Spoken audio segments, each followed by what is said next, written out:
മഹിമയെഴും പരമേശ പാഹി മാം യേശു മഹേശ. മഹിമയെഴും പരമേശ പാഹി മാം യേശു മഹേശ. ദൈവത്തിൻ്റെ അളവറ്റ കൃപയാൽ ഇന്ന് രാവിലെ ഉണർന്നെഴുന്നേൽപ്പാൻ നമുക്കിടയായതിനായി ദൈവത്തിന് നന്ദിയോടെ സ്തോത്രം ചെയ്യാം. ഈ പുതിയ പ്രഭാതം ദൈവം നമുക്ക് സമ്മാനിച്ചിരിക്കുന്നുവല്ലോ. ഈ പുതിയ പ്രഭാതം എല്ലാവർക്കും അനുഗ്രഹമാകട്ടെ എന്ന് ഞാൻ ആശംസിക്കുകയാണ്. പ്രഭാതത്തിൻ്റെ പ്രത്യേകത എന്ന് പറയുന്നത് പ്രകാശമാണ്. ഭൂതലത്തിലെങ്ങും പ്രകാശം വ്യാപിക്കുന്നു. ഈ കഴിഞ്ഞ രാത്രിയിൽ ഇരുളായിരുന്നു. എന്നാൽ ആ ഇരുളിനെ എല്ലാം ഭേദിച്ചുകൊണ്ട് സൂര്യൻ്റെ പ്രകാശകിരണങ്ങൾ ഭൂമിയിലേക്ക് ഇറങ്ങി വരുന്നതായ സമയത്ത് ഈ ഭൂതലമെങ്ങും പ്രകാശമാകുന്നു. ഭൂമിയുടെ അർദ്ധഗോളത്തിൽ പകലിൻ്റെ അനുഭവത്തിലേക്ക് നാം കടന്നു വരികയാണ്. അപ്പോൾ വാസ്തവത്തിൽ ഈ പ്രഭാതം വളരെയധികം പ്രകാശമാനമായി വരുന്തോറും അത് വളരെ സന്തോഷകരമായൊരു അനുഭവമാണ് നമുക്ക് സമ്മാനിക്കുന്നത്. സൂര്യപ്രകാശം എന്ന് പറയുന്നത് തീർച്ചയായും ഒത്തിരി പ്രത്യേകതകളുള്ളതായ പ്രകാശമാണ്. സൂര്യപ്രകാശം ഒരു ധവളപ്രകാശമാണ്, വെളുത്ത പ്രകാശമാണ്. അതിൽ 7 നിറങ്ങൾ അടങ്ങിയിട്ടുണ്ട് എന്നുള്ളത് നാം കുട്ടികളെ പഠിപ്പിക്കുന്നതായ ഒരു പാഠഭാഗം കൂടെയാണ്. വിബ്ജ്യോർ എന്നാണ് നാം അതിനെ സാധാരണയായി വിളിക്കാറുള്ളത്. മഴവില്ലിൻ്റെ 7 നിറങ്ങൾ ആ പ്രകാശത്തിലുണ്ട്. സൂര്യപ്രകാശത്തെ നാം ഒരു പ്രിസത്തിലൂടെ കടത്തിവിടുമ്പോൾ അത് 7 വർണ്ണങ്ങളായി വേർതിരിയുന്നത് കാണുവാൻ സാധിക്കും. അങ്ങനെ സൂര്യപ്രകാശത്തിന് 7 നിറങ്ങളുണ്ട്. അതാണ് നാം മഴവില്ലായി ആകാശത്തിൽ കാണുന്നത്. അങ്ങനെ മഴവില്ല് കാണുന്നത് എത്രയോ മനോഹരമായൊരു കാഴ്ചയാണ്. പ്രത്യേകിച്ച് മഴ കഴിയുന്നതായ സമയത്ത്, അല്ലെങ്കിൽ മഴക്കാറുള്ളതായ സമയത്ത് ഈ സൂര്യപ്രകാശം അന്തരീക്ഷത്തിലെ ജലകണികകളിലൂടെ കടന്നു പോകുമ്പോൾ ആ പ്രകാശത്തിലെ 7 നിറങ്ങൾ വേർതിരിയുന്നത് കാണുവാൻ സാധിക്കുന്നു. അതാണ് മഴവില്ലായി നാം കാണുന്നത്. അത് വളരെയധികം മനോഹരമാണ്. സൂര്യപ്രകാശം എത്രയോ മനോഹരമായിട്ടുള്ള ഒരനുഭവമാണ് നമുക്ക് സമ്മാനിക്കുന്നത്. വാസ്തവത്തിൽ നാം ഈ കാണുന്നതായ പ്രകാശത്തെക്കാൾ ഉപരിയായി നമ്മുടെ കണ്ണിന് അഗോചരമായിട്ടുള്ള ചില ഭാഗങ്ങൾ കൂടെ ഈ പ്രകാശത്തിനുണ്ട്. സൂര്യപ്രകാശത്തെ നാം ശരിയാവണ്ണം മനസ്സിലാക്കുമ്പോൾ 7 നിലകളിൽ അതിനെ വേർതിരിക്കുവാൻ സാധിക്കും. ശാസ്ത്രലോകം അങ്ങനെ കണ്ടെത്തിയിട്ടുണ്ട്. നമുക്ക് കണ്ണുകൊണ്ട് കാണാവുന്ന അതിൻ്റെ ഗോചരമായ പ്രകാശധാരയുണ്ട്. അതാണ് നാം 7 നിറങ്ങളിൽ കാണുന്നത്. എന്നാൽ നമ്മുടെ ദൃഷ്ടിക്ക് അഗോചരമായ, നമ്മുടെ നഗ്നനേത്രങ്ങൾ കൊണ്ട് കാണാൻ സാധിക്കാത്ത ചില കിരണങ്ങൾ കൂടെ ഈ പ്രകാശത്തിലുണ്ട് എന്നുള്ളത് ശാസ്ത്രം വളരെ വ്യക്തമായി നമ്മെ അറിയിക്കുകയാണ്. ആ പ്രകാശത്തിൽ റേഡിയോ വേവ്സ് ഉണ്ട്, അതുപോലെ തന്നെ മൈക്രോവേവ്സ് ഉണ്ട്, ഇൻഫ്രാറെഡ് ഉണ്ട്. അതിനുശേഷമാണ് തരംഗദൈർഘ്യം അനുസരിച്ച് ഈ കണ്ണുകൊണ്ട് കാണാവുന്ന പ്രകാശകിരണങ്ങൾ ഉള്ളത്. അതിനുശേഷം അൾട്രാ വയലറ്റ് റേസ് ഉണ്ട്. അതിനും ശേഷം വരുന്നതാണ് എക്സ്റേസ്. അവസാനമായി ഗാമാ കിരണങ്ങൾ. അങ്ങനെ 7 നിലകളിൽ ഈ പ്രകാശത്തെ അതിൻ്റെ തരംഗദൈർഘ്യം അനുസരിച്ച്, അതായത് വേവ് ലെങ്ത് അനുസരിച്ച് വിഭജിക്കുവാൻ സാധിക്കും. നോക്കുക, നമ്മുടെ കണ്ണുകൾ കൊണ്ട് കാണാൻ സാധിക്കാത്ത പ്രകാശകിരണങ്ങൾ ഉണ്ട് എന്നുള്ളത് നാം അറിയേണ്ടുന്നതായ ഒരു വസ്തുതയാണ്. ഈ കിരണങ്ങളൊക്കെ ഒരു നിലയിൽ അല്ലെങ്കിൽ മറ്റൊരു നിലയിൽ ശാസ്ത്രലോകം പ്രയോജനപ്പെടുത്തുന്ന കിരണങ്ങൾ തന്നെയാണ്. അൾട്രാ വയലറ്റ് കൊണ്ട്, അതുപോലെ തന്നെ മൈക്രോവേവ് കൊണ്ട്, എക്സ്റേ കൊണ്ടൊക്കെയുള്ള പ്രയോജനങ്ങൾ നമ്മുടെ നിത്യജീവിതത്തിൽ നാം അനുഭവിക്കുന്ന പ്രയോജനങ്ങൾ തന്നെയാണ്. എന്തായിരുന്നാലും പ്രകാശം എന്ന് പറയുന്നത് അത്ഭുതകരമായ ഒരു പ്രതിഭാസമാണ്. ഈ പ്രകാശം ഇല്ല എങ്കിൽ മനുഷ്യന് ജീവിക്കാൻ തന്നെ സാധ്യമല്ല.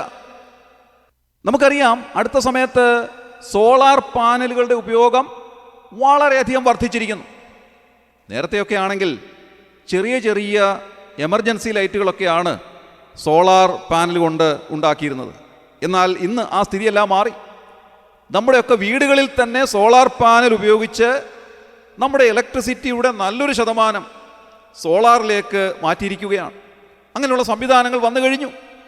ഇനിയുള്ള കാലങ്ങളിൽ എന്തൊക്കെയാണ് കണ്ടുപിടുത്തങ്ങൾ ഉണ്ടാകാൻ പോവുക എന്നുള്ളത് നമുക്ക് അറിഞ്ഞുകൂടാ. എന്നിരുന്നാലും നമുക്ക് ഊഹിക്കാൻ സാധിക്കും, ഈ പ്രകാശത്തെ പ്രയോജനപ്പെടുത്തിക്കൊണ്ട് ഒത്തിരി കാര്യങ്ങൾ ശാസ്ത്രലോകം കണ്ടെത്തും എന്നുള്ള കാര്യത്തിൽ യാതൊരുവിധ തർക്കവുമില്ല. പ്രിയമുള്ളവരെ, പ്രകാശം എന്ന് പറയുന്നത് ഏറ്റവും പ്രധാനപ്പെട്ടതായൊരു വസ്തുതയാണ്. മനുഷ്യ ജീവിതത്തിന് അത്യന്താപേക്ഷിതമായ, ഒഴിച്ചുകൂടാനാവാത്ത ഏറ്റവും പ്രധാനപ്പെട്ട കാര്യമാണ് പ്രകാശം. നമ്മുടെ കണ്ണിന് എത്രമാത്രം കാഴ്ചശക്തി ഉണ്ടെങ്കിലും പ്രകാശമില്ലെങ്കിൽ ആ കാഴ്ചശക്തി കൊണ്ട് ഒരു പ്രയോജനവുമില്ല. അതുകൊണ്ട് പ്രകാശമാണ് നമ്മുടെ ചുറ്റുപാടുകളെ കാണുവാൻ നമ്മെ സഹായിക്കുന്നത്. പ്രകാശത്തിൻ്റെ വേഗത എന്ന് പറയുന്നത് 3 ലക്ഷം km/s ആണ്. ഒരു സെക്കൻഡിൽ 3 ലക്ഷം കിലോമീറ്റർ സഞ്ചരിക്കുവാൻ അതിന് സാധിക്കും. അത്രമാത്രം സ്പീഡാണ് പ്രകാശത്തിന്. നോക്കുക, എത്ര വലിയ അത്ഭുതകരമായ ഒരു പ്രതിഭാസമാണ് ഈ പ്രകാശം എന്ന് പറയുന്നത്. പ്രകാശത്തിന് അതിൻ്റേതായിട്ടുള്ള ശക്തിയുണ്ട്, അതിൻ്റേതായിട്ടുള്ള പ്രത്യേകതകളുണ്ട്, അതിൻ്റേതായിട്ടുള്ള എല്ലാ വിധത്തിലുള്ള പ്രയോജനങ്ങളും നമുക്ക് ലഭിക്കുന്നുണ്ട്. അതുകൊണ്ട് പ്രകാശം ഏറ്റവും പ്രയോജനപ്രദമാണ്. ഒഴിവാക്കാൻ പാടില്ലാത്ത ഒരു ജീവിത ആനുകൂല്യം തന്നെയാണ് വാസ്തവത്തിൽ ഈ പ്രകാശം എന്ന് പറയുന്നത്. ഇനി തിരുവെഴുത്തിലേക്ക് നോക്കിയാലോ. തിരുവെഴുത്ത് നമ്മെ ഉദ്ബോധിപ്പിക്കുന്ന ചില കാര്യങ്ങൾ കൂടെ ചിന്തിച്ച് ഈ ധ്യാന ചിന്തകൾ ഞാൻ അവസാനിപ്പിക്കാം എന്ന് വിചാരിക്കുന്നു. ഉൽപ്പത്തി പുസ്തകം 1-ാം അധ്യായം 3-ാം വാക്യത്തിൽ അവിടെ നാം വായിക്കുന്നത് വെളിച്ചത്തിൻ്റെ ആവിർഭാവത്തോടു കൂടെയാണ്. വലിയവനായ ദൈവം സൃഷ്ടിപ്പിൻ്റെ ആരംഭത്തിൽ തന്നെ വെളിച്ചത്തെ നിർമ്മിച്ചു. വെളിച്ചം ഉണ്ടാകട്ടെ എന്ന് കൽപ്പിച്ചു. അങ്ങനെ വെളിച്ചമുണ്ടായി. ഉൽപ്പത്തിയുടെ ആരംഭത്തിൽ തന്നെ വെളിച്ചം ഈ ലോകത്തിലേക്ക് കടന്നു വരുന്നത് കാണുവാൻ സാധിക്കും. വെളിപ്പാട് പുസ്തകത്തിൽ ചെല്ലുമ്പോഴോ അവിടെയും നാം കാണുന്നുണ്ട്, സ്വർഗീയ യെരുശലേമിൻ്റെ പ്രകാശം എന്ന് പറയുന്നത് വലിയവനായ ദൈവം തന്നെയാണ് എന്ന് അവിടെ രേഖപ്പെടുത്തിയിട്ടുണ്ട്. ദൈവത്തിൻ്റെ ഏറ്റവും പ്രധാനപ്പെട്ടതായ 2 ഗുണങ്ങൾ തിരുവെഴുത്ത് നമ്മെ ഓർമ്മിപ്പിക്കുന്നത്, ഒന്ന്, അവിടുന്ന് കൂരിരുളിൽ വാസം ചെയ്യുന്നവനാണ് എന്നുള്ളതാണ്. 2 ദിനവൃത്താന്തം 6-ാം അധ്യായം 1-ാം വാക്യത്തിൽ അവിടുന്ന് കൂരിരുളിൽ വാസം ചെയ്യുന്നവനാണ് എന്നെഴുതിയിരിക്കുന്നു. അതേസമയം തന്നെ 1 തിമോത്തിയോസ് 6-ാം അധ്യായം 16-ാം വാക്യത്തിൽ അവിടുന്ന് അടുത്തുകൂടാത്ത വെളിച്ചത്തിൽ വസിക്കുന്നവനാണ് എന്നും രേഖപ്പെടുത്തിയിട്ടുണ്ട്. നോക്കുക, 2 പ്രത്യേകതകൾ. ഒന്ന്, അവിടുന്ന് കൂരിരുളിൽ വാസം ചെയ്യുന്നു. രണ്ടാമത്തേത്, അവിടുന്ന് അടുത്തുകൂടാത്ത വെളിച്ചത്തിൽ വസിക്കുന്നു. ഇത് ദൈവത്തിന് മാത്രം സാധിക്കുന്നതായ ഒരു കാര്യമാണ്. ഒരു മനുഷ്യനും അത് ചിന്തിച്ച് മനസ്സിലാക്കുവാൻ പോലും സാധ്യമല്ല എന്നുള്ളതാണ് പരമാർത്ഥം. അതേസമയം തന്നെ യോഹന്നാൻ്റെ ലേഖനത്തിലേക്ക് നാം വരുമ്പോൾ അവിടെ കാണാൻ സാധിക്കുന്നത് 1 യോഹന്നാൻ 1-ാം അധ്യായം 5-ാം വാക്യത്തിൽ ദൈവം വെളിച്ചമാകുന്നു, അവനിൽ ഇരുട്ട് ഒട്ടുമില്ല എന്നുള്ളതത്രേ. ഇരുട്ടൊന്നുമില്ലാത്ത, ഒട്ടുമില്ലാത്ത വലിയവനായ ദൈവത്തിൻ്റെ തേജസ് എത്ര വലുതാണ് എന്ന് ഇന്ന് രാവിലെ ചിന്തിക്കുവാൻ നമുക്കിടയായിത്തീരണം. ഈ പ്രകാശം നാം കാണുമ്പോൾ നാം അതാണ് വാസ്തവത്തിൽ ചിന്തിക്കേണ്ടത്. ഇരുട്ട് ഒട്ടുമില്ലാത്തവനാണ് വലിയവനായ ദൈവം. അവിടുന്ന് വെളിച്ചമാണ്. ഇരുട്ട് ഒട്ടുമില്ലാത്ത വെളിച്ചത്തെ എങ്ങനെയാണ് നമുക്ക് ഉപമിക്കുവാൻ സാധിക്കുക? എങ്ങനെയാണ് അതൊന്ന് ചിന്തിച്ചെടുക്കുവാൻ കഴിയുക? നാം കാണുന്നതായി ഈ പ്രകാശത്തിലെല്ലാം ഇരുട്ടുണ്ട്. നമുക്കറിയാം, ഒരു മെഴുകുതിരി കത്തിച്ച് വെച്ചാൽ ഒരരണ്ട പ്രകാശമാണ് അതിന് ചുറ്റും വ്യാപിക്കുക. അതിൽ ഇരുളുണ്ട്. അല്പം കൂടെ പ്രകാശമുള്ളതായ ഒരു ഇലക്ട്രിക് ബൾബ് അവിടേക്ക് കൊണ്ടുവന്ന് കത്തിക്കുന്നുവെങ്കിൽ അല്പം കൂടെ ഇരുൾ അതിൽ നിന്ന് മാറിക്കിട്ടുകയാണ്. വീണ്ടും അതിനേക്കാൾ വലിയതായ ഒരു ബൾബ് അവിടെ പ്രകാശിപ്പിക്കുന്നുവെങ്കിൽ അല്പം കൂടെ ഇരുൾ മാറിക്കിട്ടുന്നു. അപ്പോൾ പ്രകാശത്തിൽ ഇരുളുണ്ട്.